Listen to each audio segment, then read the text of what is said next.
Hey everyone, and welcome to another deep dive. Yeah. I'm really looking forward to this one because this week's Further and Better Roundup is, well, a bit of whirlwind. Yeah, it really is all over the place, isn't it? It is. I mean, we've got everything from the LA wildfires wreaking havoc to some really interesting insights into like the future of entertainment. And then, of course, we've got the new productions, the stuff that we all actually care See about. stuff we're all going to be watching, yeah, for sure. Exactly. So, yeah, it's a packed roundup. Yeah, it is.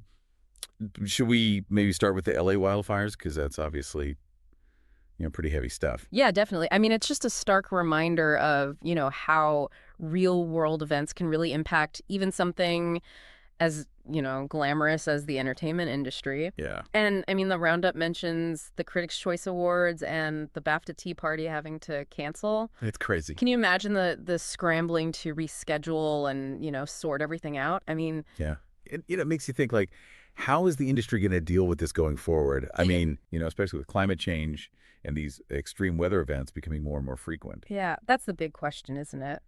I mean, will we start seeing studios factoring climate risk into their location choices or, maybe even a surge in virtual production to recreate environments safely? Yeah. Or could this even lead to like a whole new wave of climate-themed storytelling, reflecting the reality that we're living in? Ooh, that's interesting. I hadn't thought about that. Yeah. Yeah, it's going to be really fascinating to see how that all plays out. Yeah. But, moving on from natural disasters, which are obviously a massive concern, there are also some really fascinating long-term trends that seem to be reshaping the entertainment landscape. Right, for sure. And I think, one of the most significant ones is the rise of these creator-driven platforms like YouTube. Right. It's really giving individual voices a lot more power than they used to have. They can kind of bypass the traditional gatekeepers and just connect directly with their audiences. And speaking of YouTube, the Roundup mentioned that a lot of YouTube freelancers are starting to like double down on niche content. Yes. Have you seen that? Oh, absolutely. It sounds like they're realizing that being a specialist can actually be more lucrative than trying to be everything to everyone. Yeah, and I think that makes sense. With so much content out there, people are really looking for stuff that aligns with their specific interests. It's kind of like the shift from department stores to the specialized boutiques. You Right. go where, you'll find exactly what you're looking for. That's a great analogy. Thanks. Yeah, so it's not just creators finding their niche, it's also audiences finding their tribe. Exactly. And, this whole trend is being amplified by all the algorithms that kind of personalize our online experiences. Right. The more you engage with a certain type of content, the more likely you are to see similar stuff in the future. So we're all just stuck in our own little echo chambers. Yeah. Well, in a way, yes. But, it also means we're seeing this huge surge in really hyper-specific content catering to these niche audiences. Right. Everything from historical cooking shows to documentaries about, really obscure subcultures. It really is a golden age for passionate creators and, viewers who are really curious about specific things. I love that. Yeah. It's like the democratization of entertainment. Exact. But alongside this, this rise in creator-driven content, we're also seeing the growing influence of AI. Oh, absolutely. AI is popping up everywhere now, from content creation to compliance. Really? Yeah, I mean, we're seeing AI-powered tools that can help writers generate scripts, software that can, automatically flag copyright issues, and even algorithms that can kind of predict what audiences will like. So it's not just about robots writing screenplays, it's AI becoming a more integrated part of the whole creative process. Exactly. And it raises all sorts of interesting questions about, what filmmaking is going to look like in the future. Will AI become like a collaborator for human creators? Or will it end up replacing them altogether? I mean, it's a topic that's causing a lot of debate and, speculation at the moment. It's wild, I can Yeah. imagine. Yeah, it does feel like we're kind of on the edge of a whole new era of storytelling. Yeah. But while we're, AI is this fascinating thing to watch, there's another trend that's been gaining momentum for a while now, and that's the rise of ad-funded streaming. Oh, yeah, definitely. This is really changing how we access and pay for content. I mean, we're seeing more and more streaming services offering those free ad-supported tiers alongside their, premium subscriptions. Yeah, and for a lot of people, those free tiers are becoming their main way of watching TV and movies. Yeah. I mean, it makes sense, with so many streaming services out there, it's hard to justify paying for all of them. It really is. So it's like ad-supported streaming lets you watch a wider range of stuff without, going broke. Right. But it also means that advertising is becoming even more powerful in the entertainment world. Oh, for sure. So it'll be interesting to see how that affects the types of stories that get told and the creative decisions that get made. Yeah, for sure. It's definitely something to keep an eye on. But let's not forget that at the heart of all these trends are the stories. You know? Right. They're still the most important thing. And this week's Roundup is packed with intriguing new productions that are sure to capture our imaginations. Yeah, I love the coming soon section. Yeah. So which one's caught your eye? Well, let's see. Well, this one looks like it taps right into our, fascination with the Wild West. It's called American Primeval, and it's on Netflix. Okay. It's a pretty gritty Western epic, Yeah. and it's from Peter Berg, the guy behind Friday Night Lights and Lone Survivor. So, it's going to be intense. Yeah, he doesn't really do like lighthearted stuff, does he? No. So it seems like they're going for a more realistic portrayal of the American West Yeah. than we're used to seeing. Yeah, a bit darker too, maybe. Yeah, potentially. Yeah. The Roundup actually mentions that there's a whole sequence depicting the Mountain Meadows Massacre, Oh, gosh. which is Yeah. a pretty brutal chapter in American history. Yeah, for sure. Wow, that sounds heavy. Yeah. Definitely seems like they're not shying away from the more, challenging parts of the genre. No, they're not. But hey, maybe that's what we need, a Western that doesn't try to, sugarcoat the past. Maybe, yeah. It'll be interesting to see how audiences react to that kind of rawness. Yeah. But speaking of revisiting classic tales, there's also a new adaptation of Nosferatu, Okay. and this one's from Robert Eggers. Oh, I loved The Lighthouse. He's great, isn't he? Yeah, he's got such a unique style. I can't wait to see what he does with a vampire story. Yeah, should be good. And what's really interesting is that the Roundup mentioned that he's intentionally using all these traditional filmmaking techniques. Really? Like he's even avoiding modern tools like the Steadicam. Wow, so he's really going old school. Yeah, it sounds like it. He's opting for those dolly and crane shots. Oh, wow. The techniques that were common back in the era of the original Nosferatu film. So it's like he's kind of paying tribute to the history of cinema I think so. while also putting his own, spin on it. Exactly. Yeah. It makes me wonder if this is part of a larger trend, because the Roundup also talked about how practical effects are making a comeback. Yeah. Like in those big budget productions like Bong Joon-ho's upcoming Mickey 17. Oh, yeah, I think you might be right. There's definitely a growing appreciation for that artistry of practical effects. Right. And with the technology we have now, those effects can be even more spectacular than ever before. Yeah, it's like they can really push the boundaries. They can. It's a way to create this more, tangible, visceral experience for the viewer. Right. It's like that difference between seeing a magic trick performed live versus watching it on video. Yeah, There's just something so captivating about seeing something actually happen right in front of you. totally. Mm.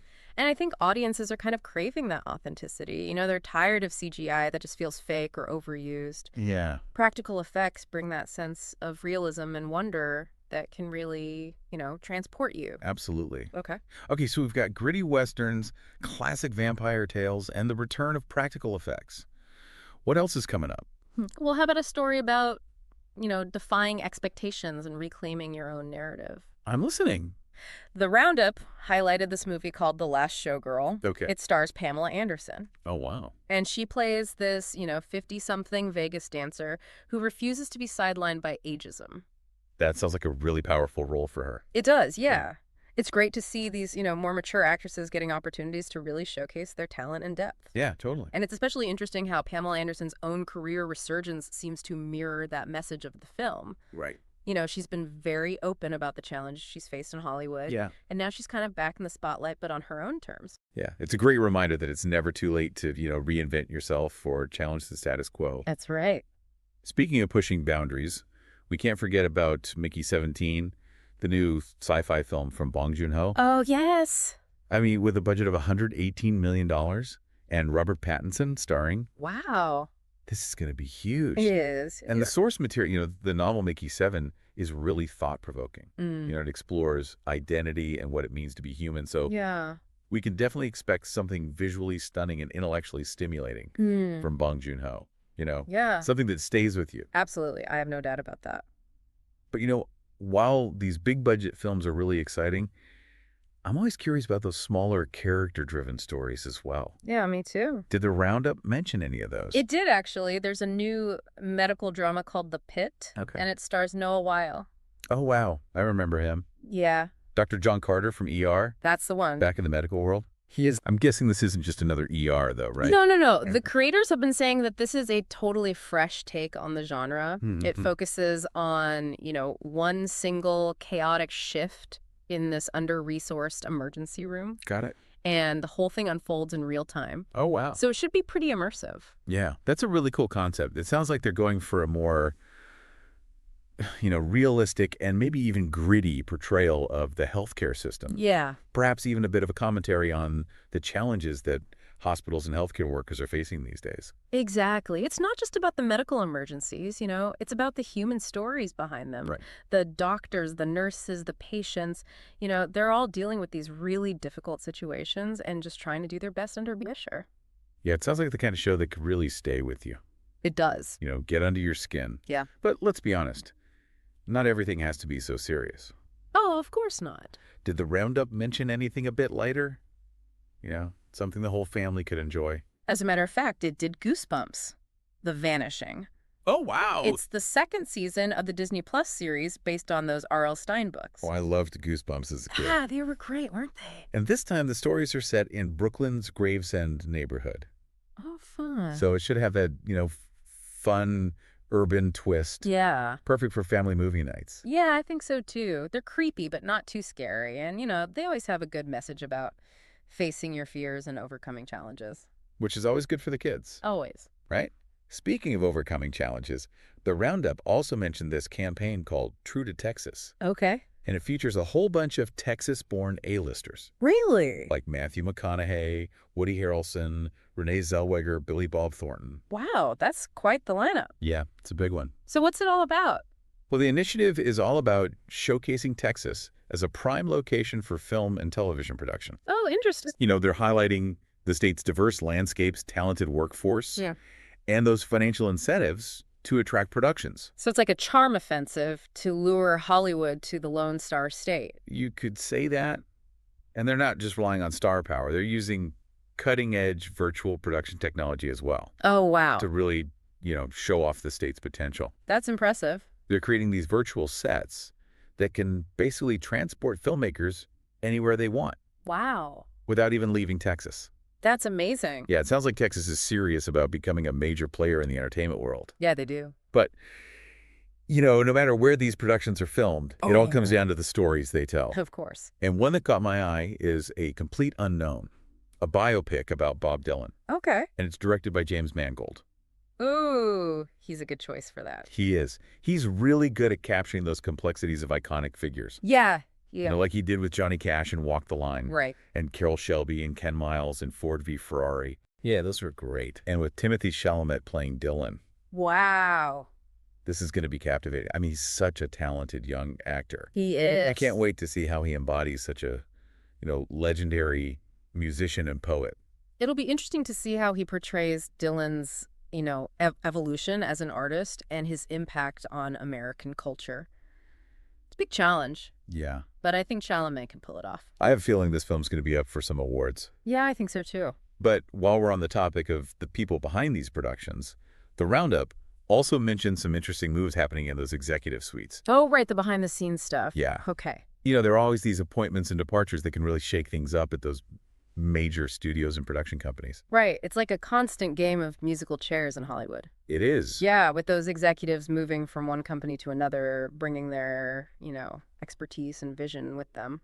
One that I thought was interesting was Priya Iyer's appointment as chief legal officer at Warner Bros. Discovery, because she's actually coming from a totally different industry. Oh, really? Yeah, she was previously the chief legal officer at American Airlines. Wow. So a complete change of pace. It is. Yeah. Yeah, it seems like studios are looking outside of the traditional entertainment world for leadership these days. Yeah. They want executives with those diverse perspectives and experiences. Makes sense. It's a smart strategy, especially in such a rapidly changing industry. Definitely. Sometimes you need a fresh pair of eyes to see those, challenges and opportunities. Exactly. And speaking of opportunities, there were also some intriguing partnerships in the Roundup. Oh, really? Like what? Well, there's the one between BBC Studios and the Lego Group. Okay. The one that's bringing us those adorable Bluey Lego sets. Oh, those are so cute. I know, right? Yeah. It's a great example of how studios are using their intellectual property to create these new revenue streams. Yeah. and connect with audiences in different ways. Totally. It's not just about making movies and TV shows anymore. It's about building this whole universe around your characters and your stories. Creating experiences that fans can engage with on all these different levels. It's like the entertainment industry is always expanding its reach. It is. Finding new ways to entertain, inform, and inspire. Yeah. But with so much content out there, it's also getting really competitive. Oh, it is. Studios are always looking for ways to stand out and grab people's attention. And one thing they're doing more and more is offering free content to lure in new subscribers. Really? Yeah, the Roundup mentioned that the first season of Severance is now streaming for free on the Roku channel. Interesting. It's like a, free trial for a TV show. Right. It makes sense, though, with so many streaming options available, it's hard to know where to begin. It is, yeah. So a free season of a critically acclaimed show. That's a good incentive. It's tempting. It is. Yeah. And this is a strategy that we're probably going to see a lot more of as the streaming wars heat up. But while all these trends and strategies are super interesting, mm-hmm. it's important to remember that the entertainment industry is more than just a business. Oh, absolutely. It's a reflection of our culture, our values, and our aspirations. You're right. The stories we tell, the characters we create, the worlds we build, they all say something about who we are and what we believe in. Yeah, and in a world that can feel so divided and uncertain, yeah, entertainment can bring us together, spark conversations and remind us of our shared humanity. That's a beautiful way to put it. And that's what makes this deep dive so rewarding. Yeah. It's not just about dissecting the industry. It's about understanding ourselves. Right. It's about recognizing the power of storytelling to shape our world. And to connect us to something bigger than ourselves. Exactly. Couldn't agree more. But before we get too philosophical, okay, let's shift our focus across the pond to the UK film industry. Okay. Because while there's a lot to celebrate in the world of entertainment, there are definitely some challenges to address. There are, for sure. Yeah. It's interesting how the Roundup highlighted both the excitement and those anxieties around the UK film industry right now. Yeah, it's a weird mix, isn't it? It is. Yeah. It really does feel like they're at a bit of a crossroads. I think so. I mean, on the one hand, they're seeing this surge in inward investment, with all those big American productions coming over to take advantage of the tax breaks and facilities. All right, but that influx of foreign productions also raises some concerns about whether British stories are getting enough attention. Right. It's like this balancing act. Yeah. You want the money, but you don't want to lose your own cultural identity. Exactly. And that's where that whole debate about the indie tax credit comes in. Yeah. It's designed to support those local productions and nurture homegrown talent. Right. But there's always that discussion about whether it's actually effective enough. So some people argue that more needs to be done to really, level the playing field and make sure that those British voices are heard. Definitely. It's about nurturing a diverse range of stories and perspectives, not just relying on those big budget American imports. Right. And then there's the whole issue of cinemas struggling to compete with streaming services. Oh, yeah, that's a big one. I mean, it's affecting everyone, not just the UK. It is. But it feels particularly acute over there. It does, and it really raises those questions about the future of cinema as a shared experience, Yeah. Will it adapt and find ways to attract audiences, or will it become more of a niche activity for, the diehard film buffs? It's hard to say. Only time will tell. Yeah. It's like we're witnessing a cultural shift. are. That the way we consume entertainment is changing. Right. And the whole industry is trying to keep up. Yeah. But speaking of change, one of the biggest questions looming over the UK film industry is what's going to happen with James Bond. The eternal question of who will be the next 007. Exactly. I mean, Daniel Craig left some pretty big shoes to fill. He did. And there's so much speculation. Oh, yeah. It's a big decision for the franchise. And for British cinema. Definitely. I mean, it's not just about casting an actor. It's about finding someone who can really embody that spirit of Bond. For a new generation. Yeah, it's a tough job. But, while the future of Bond is uncertain, one thing's for sure.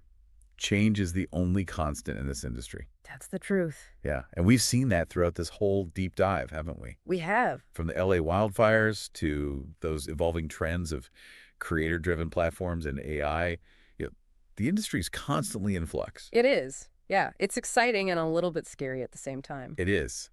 But in all of this change, there's some enduring themes that keep coming up. Oh, for sure. Like the power of individual voices finding their audience. Right. Whether it's those YouTube creators carving out their niche or Pamela Anderson, taking control of her own narrative, it's inspiring to see people defying the odds and telling their stories. Yeah, and it's a good reminder that even in such a massive globalized industry, those individual voices can still make a real impact. Yeah, and they often represent a broader shift towards more diverse and inclusive storytelling. For sure. And that shift is happening right alongside the rise of streaming services, It is. which are giving us more choice and more control over what we watch. Yeah. But it's also a double-edged sword, right? It is. Because it can lead to information overload and decision fatigue. Too many choices. Too many choices, And exactly. it makes you think, how do we choose what to watch? It does. And how do those choices shape the kinds of stories that get told? Right, because ultimately we're not just passive consumers. Yeah. Our viewing habits really do have an impact on the whole industry. Yeah, it's like we're all part of this giant feedback loop. You are.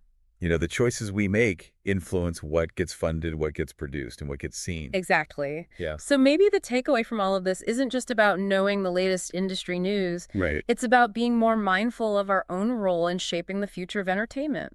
So choose wisely, explore curiously, and never underestimate the power of a good story. Well said. I like that. Thanks, Dickie. Well, that about wraps up this deep dive. Thanks for joining us. And until next time, keep exploring the ever-changing world of film and television.